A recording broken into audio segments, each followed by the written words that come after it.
Beleza. Vamos lá, vamos falar um pouquinho aqui do SVM.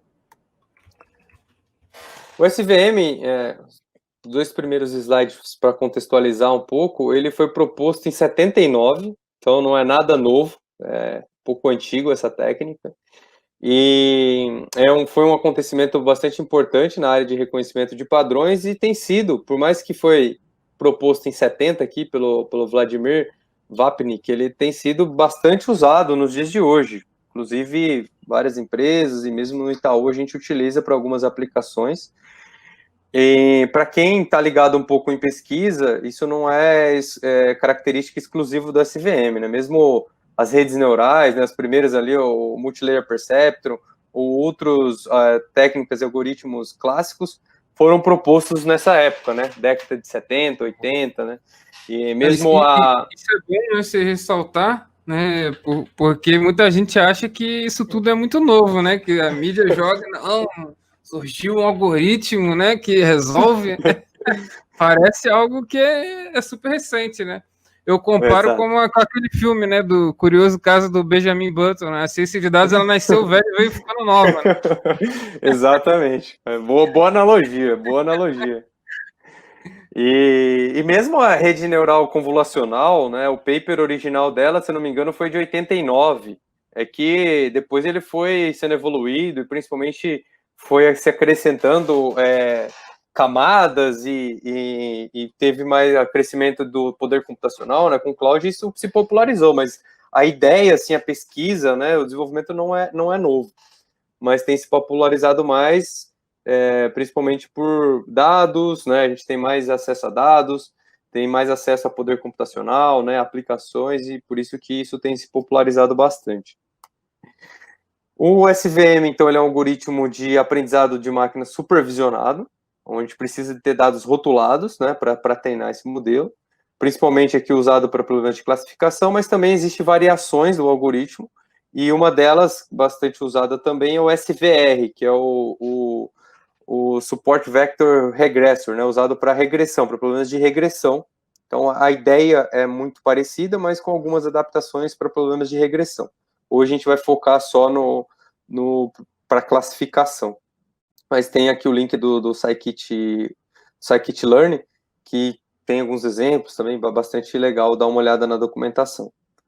O SVR não é tão utilizado, né, quanto o SVM, né?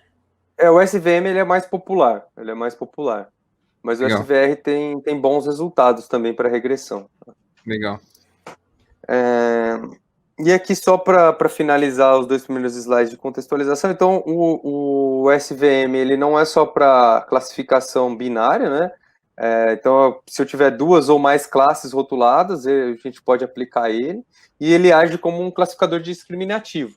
Então, formalmente definido então a gente tenta encontrar um hiperplano ideal que tenta separar todas essas classes. Tá? Novos exemplos que são mapeados para o mesmo espaço, pode ser categorizado com base em qual lado dessa lacuna ou desse hiperplano ele vai se encontrar. Então vamos falar aqui, entraram em alguns exemplos um pouco mais didáticos. Então eu tenho aqui um dataset muito pequeno, onde eu tenho duas classes, bolinhas azuis e bolinhas vermelhas. E aí a ideia, né, o que eu desejo é criar um classificador que vai gerar aqui um hiperplano, que vai gerar um separador desses dados, e que se eu tiver qualquer dado do lado direito dessa reta, ele vai ser classificado como bolinha vermelha, se eu tiver qualquer dado do lado esquerdo dessa reta, ele vai ser classificado como bolinha azul, e eu acertar, na melhor das hipóteses, 100% do meu conjunto de dados, né? Que obviamente, isso é utópico, mas é o que todo mundo gostaria, né? Que a gente acertar 100%.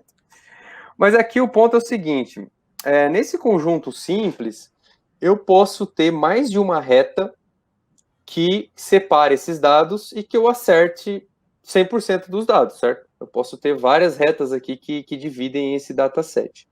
Então, a primeira pergunta aqui que eu vou deixar no ar para a gente ir explorando ao longo aqui da nossa live qual é a melhor reta? Qual reta que eu escolho para dividir esse dado, sendo que eu tenho várias aqui, que nesse exemplo simples, todas elas eu acertaria com 100%, todas. Qual que é a melhor? Então, essa é a primeira pergunta. A segunda pergunta é, quando eu tenho um dataset mais ou menos dessa maneira, que é ainda simples, ele só tem uma dimensão nesse caso, e continua tendo só duas classes, bolinhas vermelhas e bolinhas azuis. Eu consigo dividir esse dataset nessas duas classes com uma reta? Aí complica. Não, assim, olhando o dataset como ele está, eu não consigo, certo? Como que eu conseguiria dividir com uma reta esse dataset em duas classes, bolinhas vermelhas e bolinhas azuis? Só fazendo transformação, né? Exatamente. Então, essas são as duas, talvez eu diria, os dois pontos importantes aqui do SVM, que se diferencia de alguns outros algoritmos, talvez, por exemplo, regressão logística, que também faz uma classificação, e outros algoritmos de classificação que também têm bons resultados, mas eu quero deixar esses dois pontos aqui para a gente abordar ao longo aqui da live, que esses dois, acho que são esses dois diferenciais do SVM. Primeiro qual é a melhor reta? Quando eu não consigo dividir linearmente minhas classes, o que eu faço? Como que eu trabalho isso? E aí o SVM, ele vem com algumas teorias que tentam ajudar a responder essas duas questões. Então, aqui, voltando para a primeira delas, né, a primeira questão é qual que é a melhor linha? As duas estão dividindo meus dados de maneira a acertar 100%, né? E aí, o que acontece? Dependendo da fronteira que eu escolher aqui, para dividir esses dados, né? Aqui eu tenho dois exemplos, duas fronteiras aqui vermelhas. Se eu escolher essa fronteira inicial, onde eu tô, ela está mais próxima das minhas bolinhas azuis aqui, né? Nessa extrema idade, e talvez mais próxima aqui do quadradinho verde, o que vai acontecer? No meu conjunto de treino, eu vou acertar 100%, tá? Mas como essa linha ela está muito próxima aqui nessa extremidade da bolinha azul, da classe azul, e muito próxima na outra extremidade da classe verde, quando chega um novo elemento para eu classificar, mesmo que esse elemento está muito próximo de um elemento similar, então eu deveria classificar esse novo elemento como bolinha azul, ele erra. Por quê? Porque o poder de generalização dessa reta é muito baixo, dado o posicionamento que ela está. Então, o novo elemento, ele vai ser classificado de maneira errada. Já quando eu pego essa segunda reta, que ela está mais balanceada entre as classes, né? Ela está mais aqui no meio entre as classes, a gente nota que a generalização desse conhecimento ele funciona um pouco melhor, né? Então, novos dados, principalmente dados mais próximos aqui do conjunto original, né, de treino, esses dados novos de teste, eles vão ser classificados corretamente, por mais que eles estão um pouquinho para cá do conjunto original, eles vão ser classificados por quê?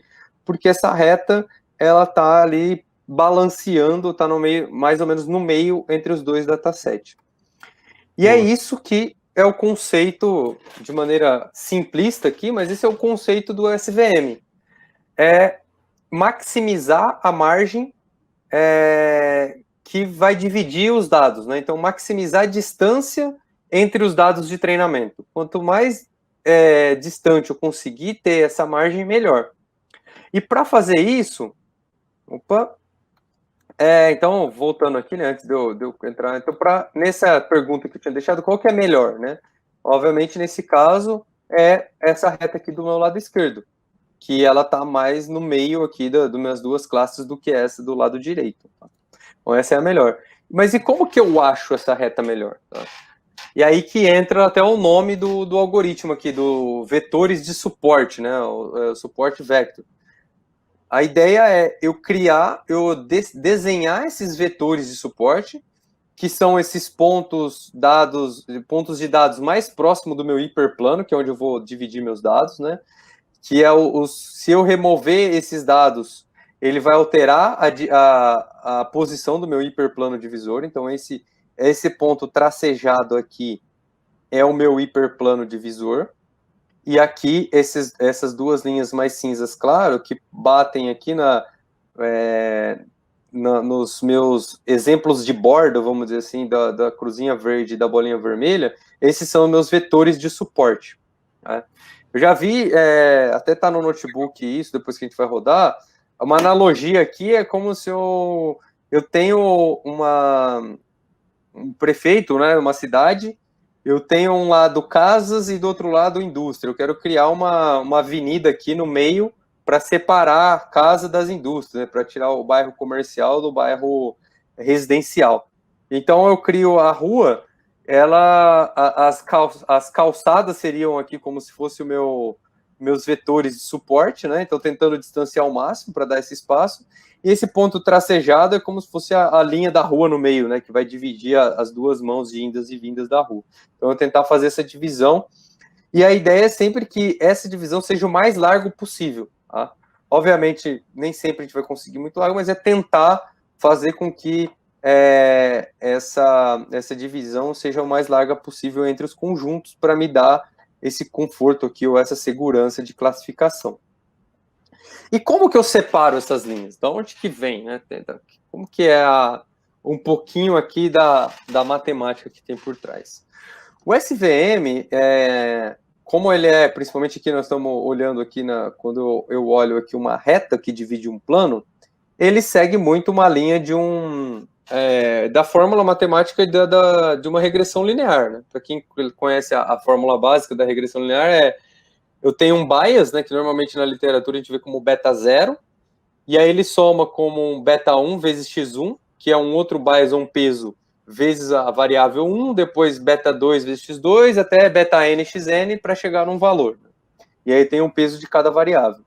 Se eu pegar mais ou menos a fórmula nesse sentido, eu tenho um peso aqui 2 vezes uma variável x, mais 3 vezes y, mais um bias aqui, um beta, que é o meu menos 6.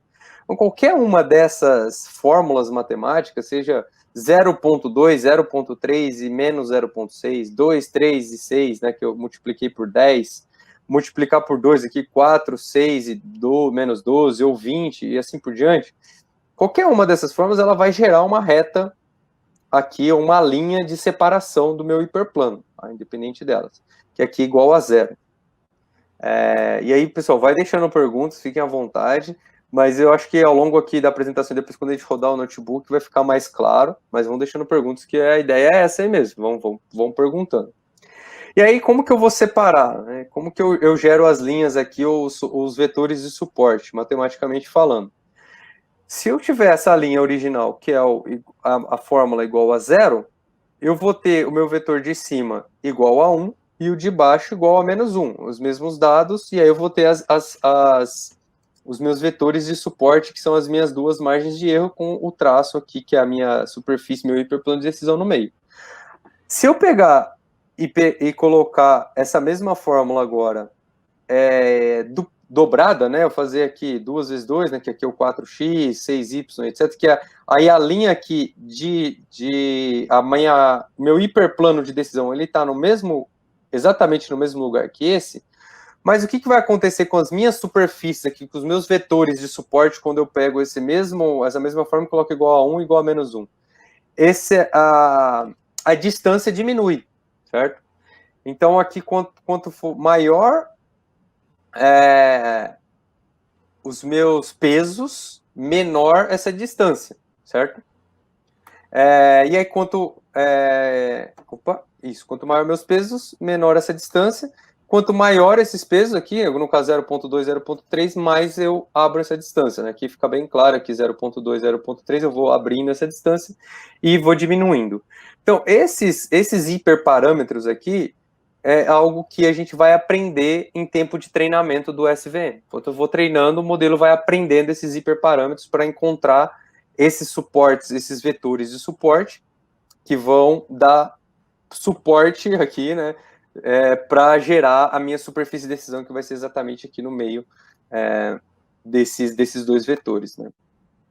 E aí, se eu pegar e colocar essa margem aqui, né? Eu tenho aqui eu tenho a minha margem de decisão igual a 0, ela é igual a 1, ela está num hiperplano maior, e se eu pegar a mesma como menos 1, ela vai estar exatamente aqui no meio, certo? Então, eu sempre tento colocar essas margens aqui, né, os meus parâmetros que eu aprendo é igual a 0, que é a minha superfície de decisão, 1 e menos 1, os vetores suporte, mas eu posso ter algumas visões intermediárias, por exemplo, se tiver igual a meio, vai dar exatamente aqui na metade entre essas duas linhas divisórias aqui, tá? Entendi.